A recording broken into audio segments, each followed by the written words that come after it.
More than 50 years ago, in Pali village, the women's picnic party began.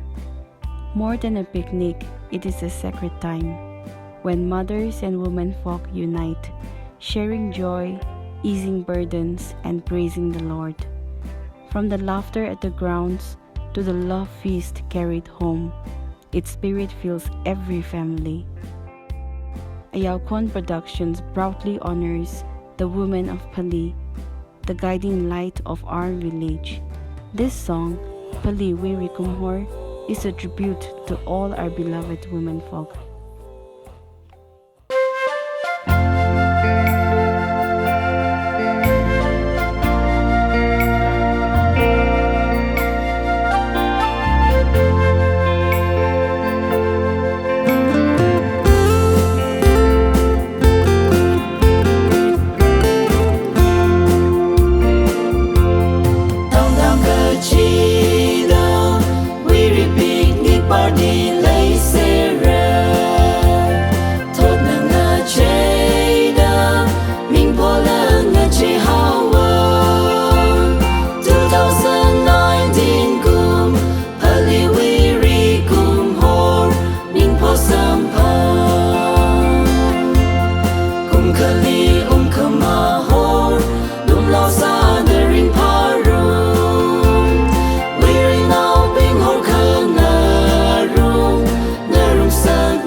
amigo.